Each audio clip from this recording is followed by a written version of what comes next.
Hi and welcome to BikeRiderTV powered by Honda. This week we've been checking out Yamaha's awesome new R1. This particular model, the 2012, has their new traction control system, so it keeps it all in line. What difference does it make? Let's see.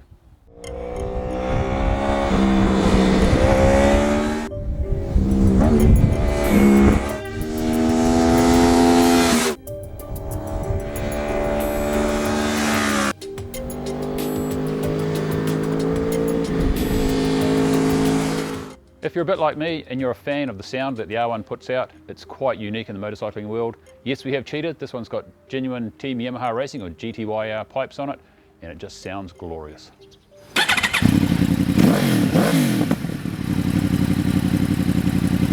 And at the pointy end, we've got the high screen option. Unless you're built like Jorge Lorenzo, which is about yay big, this makes it easy to get your head in the shed. In general, the R1's fairing gives you better weather protection than the average superbike. This just adds to it. For general road use, they use them for endurance racing. It really is a nice addition to an R1.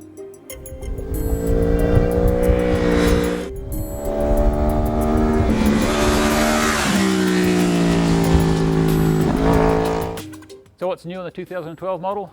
Probably the biggest and smallest, this little grey button. That's Yamaha's traction control system. You've got 7 levels of traction control, plus the off. You've also got 3 modes. So you've got A, B or normal, or angry, boring or normal. The A mode is really quite aggressive. The B mode is there to help with the traction control, get you home if it's wet or slippery, or if you're just pootling around. The normal mode is very much along the lines of what the cross-plane engine used to be.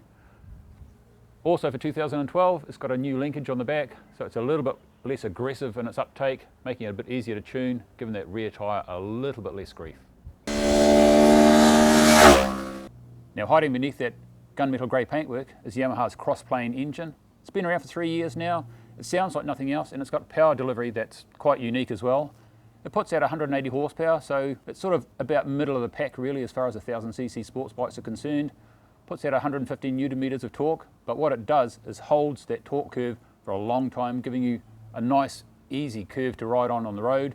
On the track it still goes like a cat, but it's not the leading edge as far as technology goes. It doesn't have ABS.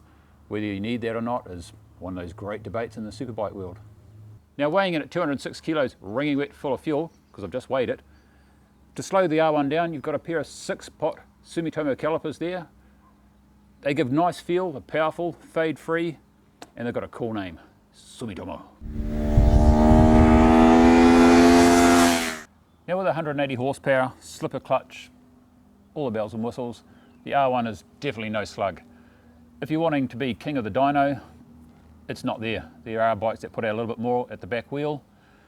What the Yamaha R1 does is give you a bike that's competitive on the track or a track day, but it's probably one of the best road bikes of the superbike class. And if you want track pedigree, they use them a lot at the Isle of Man, and a certain pesky Australian by the name of Dan Stauffer came out here and he got around the tracks in New Zealand pretty well on his R1.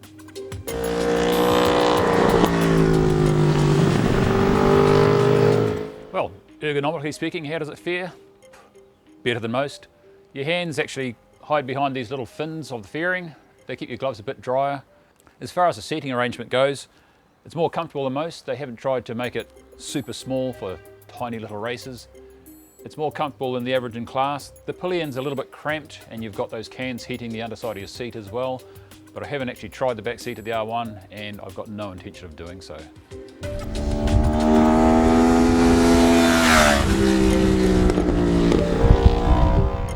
The finish quality on the R1's really good.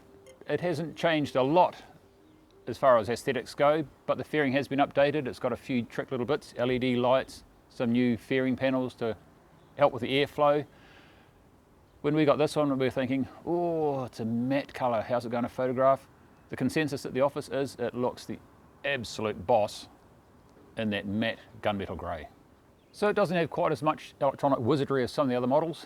That's reflected in the price. It's $24,990 plus on-road costs, which puts it middle of the pack really.